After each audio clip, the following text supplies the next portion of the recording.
I met a gypsy. For that to be like your first factory team, and then to get given that experience of building a motorcycle from the ground up, like did that experience in that one off season, I could see that carrying through your entire professional career. Like I could see that changing you as a motorcycle rider forever. Yeah, you have to, even with testing, I think from a young age it was easy to go, yeah, I like it, or no, I don't like it. Now they're there with, iPad. Well, I didn't even know they had iPads in, but they got little laptops and they've got notepads and all that, and they're just asking you like to really break it down. Well, why didn't you like it there? And what did it feel like there? If we did that, do you think that would make that better?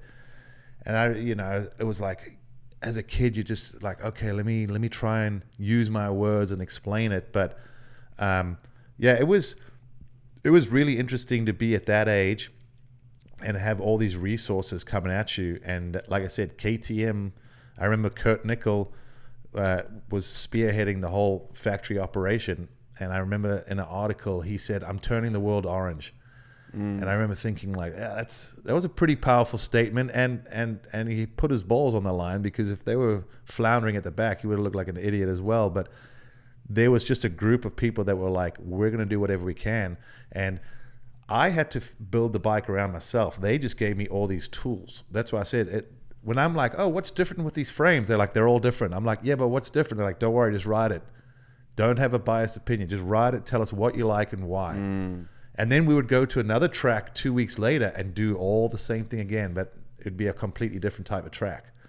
And then it was funny also to then hear some of my comments, and I'm like, oh boy, I'm contradicting myself. I already like that over there, but now I'm kind of dogging it over here. And, then, even like your dad will be like, so what changed? I'm like, the track. That worked there, it doesn't work there. But then that also helps us with things going, all right, if we go to this track, maybe we switch to that swing arm or, that setup. So it was cool, because you don't get a whole lot of that nowadays. Even in Europe, I think the Japanese, it's still production. Even though they could change, it's pretty much production. I know a few of those teams make some trick parts and change things, but it's, for the most part, we've sort of gone back to that production. Even if it's not a rule, everyone's running basically production. Maybe if someone really dislikes something, they'll manufacture a swing arm or a shock body, but it's typically what they sell is what the guys are racing. Yeah. Both in Europe and in America. Yeah. So one of the, like for me, right? So when I was a kid growing up, my dad always rode Hondas. And then, that's what I had when I raced. And it was like, my first bike was a CR125. And then my second bike, I bought a CRF 250. And then I got a CRF 450. And it was like, I had 1 year where I went to Yamaha through like a shop sponsorship. And then I fucking hated it. A Cowie. Fucking hated it. I went back to Hondas. And then it wasn't until JDR, I got like a 350 like the first year when Simmons rode it, and I like had a bike I could go out and kind of ride.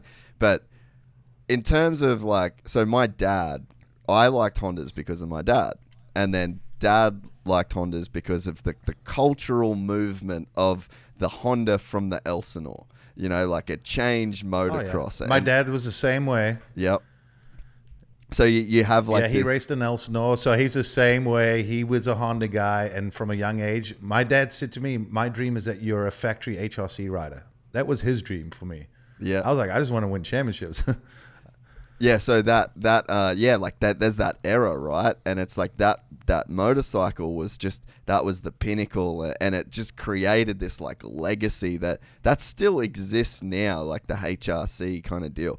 But I look at, in my own life, I feel like I've watched KTM do to the motocross bike what Honda did with the Elsinore.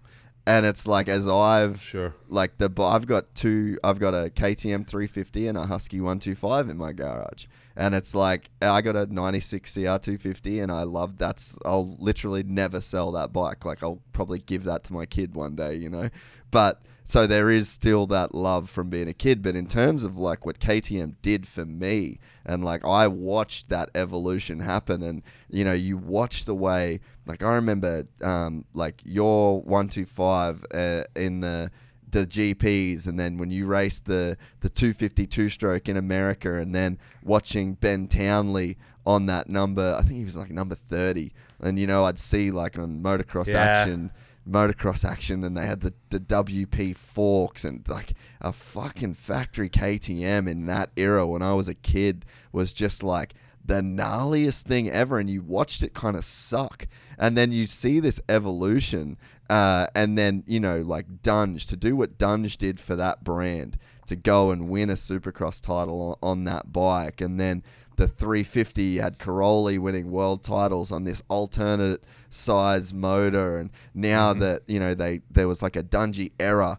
and now they've done it with Cooper Webb, and it's just like KTM has gone through this incredible transition, and I think that they've done for the modern motocross bike what Honda did for the Elsinore. 100%. Yeah, I would agree with that. You know, one of the things my dad is into is old vintage bikes, restoration, all that. And, you know, now that I'll have probably some extra weekends, I'm sure I'll be racing a few of them. He's building a couple HL 500s, and then probably a lot of people don't even know what those are. They were old TT 500s, and there was a European version, the Bent Aberg version, and in America, Ricky Johnson actually raced one briefly. Oh, but wow. Just they were punched out like 600cc wicked things. And they basically took a street bike or enduro bike, took that motor and put it into a motocross setup. In fact, the guy that builds the kits is in Australia, because my dad's been dealing with him. So that'll be fun when it's done to ride that. But yeah, KTM in that era of the 90s, that I remember being around 90s into 2000, that, you know, just being in Europe, we went to the factory quite frequently, and just seeing what they did, whether it was off-road, Dakar, rally, whatever. I mean, they just, because I remember thinking at one point, man, these guys are really into off-road, but they had made a plan and a direction, and they went at it hard. And even I feel like there was that transition when I was there, and then there was a bit of a lull, and then I left, and I really feel like in Supercross and that there was an inferior motorcycle. And then, like you said, another wave came along with a good group, and I think Roger DaCosta obviously had a lot to do with it. He was able to make promises to Dunge to get him over, to get other people involved. Ian Harrison, who had been a long time his right-hand man at Suzuki, who was Albertane's mechanic back in the day, was now coming over to KTM. There was guys that I worked with in the GPs that came over that were working. So then there was this next wave where they decided we need a linkage. We're basically revamping this entire machine from the ground up. And since that happened, they've obviously had a lot of success. But the thing that was really great out of that is it made the Japanese wake up and then have them come to the party and step it up and maybe get a little out of their comfort zone. I know that they like to test things for many, many years before bringing it to production. I started seeing those wait times go from 5, 6, 7 years to 2 to 3 years, you know, because KTM was progressing at a faster rate than them.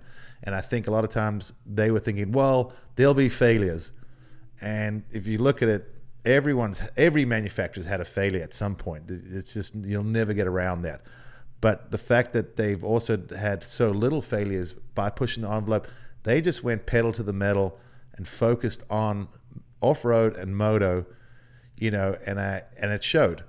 And I think it comes back to why even now when we were talking earlier about how all the bikes are so similar, because I know for a fact, because I won't even mention names, but I think everyone will put two and two together, because of where I'm located, I have all the manufacturers coming into my shop buying the other manufacturers' bikes so they can take them back and dissect them and go through it all. So everyone knows exactly what everyone else has at the moment, and they do it similar, but then they put their own little spin on it, whether it's, you know, the styling or the finishing touches or maybe what size forks they're going to run or clamp or whatever it may be. They're similar, but you buy that bike, if you don't like it exactly how it is, you could make a few changes and it'll be how you want it. So throwing that all together, I think Honda did a phenomenal job back in the day. And I think Honda, we could argue, fell asleep at the wheel. I think they rested on their laurels, and then all of a sudden they went from being the bike to be on to, you got to look at a lot of the results after that era, kind of after Jeremy really even, there was a lull for Honda, even they were bringing the stats up in the Pro Motocross series this year. The last time Yamaha won was me in 07 and then Ferrandis. And you think, wow, that's a long time for a big brand like Yamaha. And then you go, well, hang on a second. The last Honda win was Ricky in 04. We're coming up on almost 20 years now. And that's a brand that was used to winning and dominating. So I'm sure even for them, they're going to be going, wait a minute, we're the best brand. We arguably have the best rider and the next best rider, because you could say Chase Sexton's the future of Honda. They got Jet in the pipeline. Like, you would think they're doing everything right, but guess what? Still not many number one plates on the wall. So it's just it's a crazy industry sometimes. If you enjoyed this content, please like and subscribe. And to listen to the full 3-hour podcast, search Gypsy Tales in your favorite podcast platform or click the link in the description below. Gypsy Gang.